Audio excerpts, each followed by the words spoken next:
in whatever way you want to order them. These two phrases really impressed me. Well, I mean, I think that it is a challenge that all of us have in our department, in the liberal arts department, that there are very few, if no students, who come to Berkeley to study liberal arts. And there never will be. I mean, maybe one day, our department will grow and will take on tracks and in certain directions that will attract students. They come to Berkeley to be musicians. And I think that for us, what that builds in, and again, some of this is just going to rephrase some things that come from the passage that you read, but it's a challenge. And when you are teaching a course that students, if given the opportunity to choose whatever course they want, most likely would not have ended up in your class if it wasn't on their requirements. This sets up a dynamic where students can be apprehensive, antagonistic. Why am I here? Lights go off, slides go on. I'm a jazz drummer. What do these cave paintings from southern France from 20,000 BCE have anything to do with the life that I live here in Boston? And I think that what most students find, and most of the experience of the students, and I've now been at Berkeley 12 years, I think. You've been at Berkeley for 12 years? Yeah, I think that's right. I'd have to look at my CV again, but I think it's about 12 years that I've been at Berkeley. That students, for the most part, who have chosen Berkeley as a destination at some point in the sort of arc of their biography, have had to make some really hard decisions. In middle school, some of them in high school, of going down a non-traditional pathway into college. Some of them at great sacrifice of choosing to pursue music as a profession as opposed to going to a traditional liberal arts college. And so I think that many of them in high school either themselves felt that things like history and poetry, foreign languages, were not for them because they were musicians. Right? And I think, unfortunately, in many contexts, those ideas were enforced or sort of emphasized or enhanced by the environments that they were educated, by their high school guidance counselors or teachers. So they come to Berkeley thinking that they are musicians. That's what they're there for. And then they show up in your classroom, right? And you're showing them a cave painting from 20,000 years ago. And they don't want to be there. They think of themselves not as an intellect, right, but as a musician. Right? And so I think that art history is a fabulous vehicle for sort of redefining for them not only what it means to be a creative force, right, but again, what it means to be human.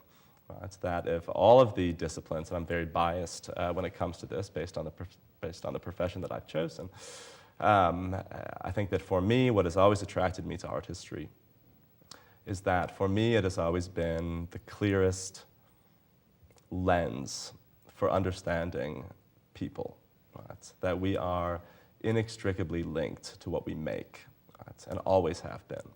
And that we can look back through history and look at what we've written, we can look at what we've done, right? And we can also look at what we've made. Right? And for me, the most honest of all three of those enterprises has always been what we've made, right? And whether that's a painting or a statue or a building or a piece of music, right? That there's something imprinted upon what we create that tells us about ourselves.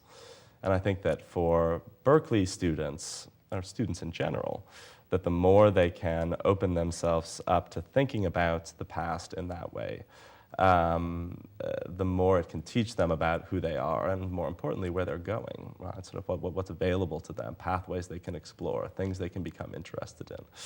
And again, I think that for a lot of our students, they come into our classes in the liberal arts department, into their philosophy classes, into their literature classes, thinking these are things that I need to get out of the way so I can go and play music. Right? And so this is a challenge and will always be a challenge. In many ways, it makes teaching at Berkeley so exciting, right? Because you get to watch students move from being antagonistic to being extraordinarily interested and asking questions incessantly, which is the best thing you could ever ask of a student, is that they participate, that they stop you in the middle of a sentence and say, wait a minute, I don't understand what you've said, or I don't agree with what you've said, which is even better when they do that. That has been uniformly my experience at Berkeley, teaching, for the most part, all required classes and having, by the end of the semester, pretty much all of the students finding themselves thinking about the time that they've had sort of focusing on art and art history to be a really positive part of their Berkeley experience. What I'm going to do now is just for a very brief period of time, let me stop talking about teaching and instead focus on discussing about art history. Make a case for art history. Why is art history so important for the human condition? Well, again, I think that well, I'll sort of go back 2 steps. I came into art history as an undergraduate student, focusing on history. I was a history major in Bloomington, Indiana. And I found myself over and over again for my history classes writing art history papers. Right? I was given some flexibility by the professor, go explore this, that, or the other. And I found from a very early point that art history was the clearest engine for me to paint a portrait of an age or of an idea, of a moment in time. And the more that I've thought about it, and the more that I've taught it, and the more that I've sort of I've had an opportunity of exploring the great diversity, which is what we have made over the past 20,000 years in bits and pieces, and the more I am convinced that a really powerful study in art history requires you to study poetry, philosophy, economics, politics, and theology, right? As well as what pigments were they using, what kind of stones did they use to build these buildings, what kind of glass are they using in the windows. I mean, all of those things are extraordinarily fascinating and important, and we can learn a lot by looking at materials and style and technique.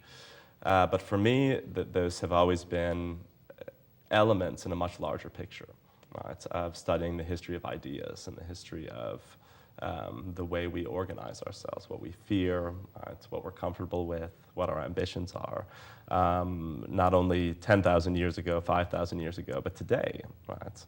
That we still can read who we are as a species by looking at the things that we create. Right? I mean, this is the clearest vehicle for us. And so if we were to put, and this is an exercise that I use with students, that if you can imagine, a student taking a CD that they've just made, right, and then putting it into a time capsule and listening to it 20 years from now, they would know exactly, right, a portrait of 2010 for them, biographically, what they were listening to, the girlfriend that they just broke up with, the restaurant that they tried, the trip that they went on for spring break, the country that they went and visited, the conversation they had with their grandfather.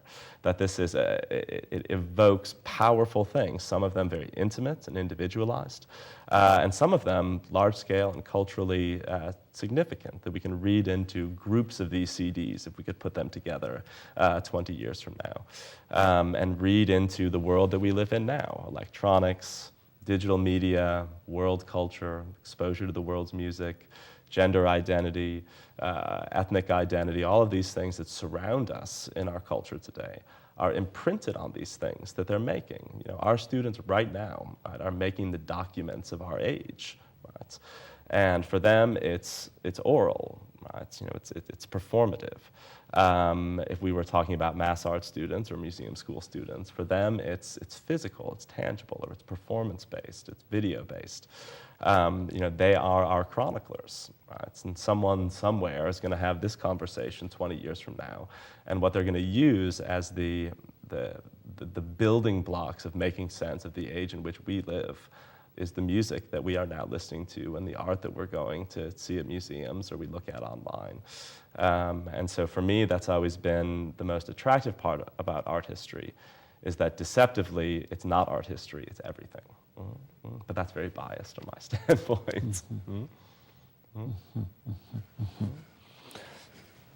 The second component of the bio has a list of things that I couldn't help but be fascinated by. I was particularly impressed by the grid that he must have chosen to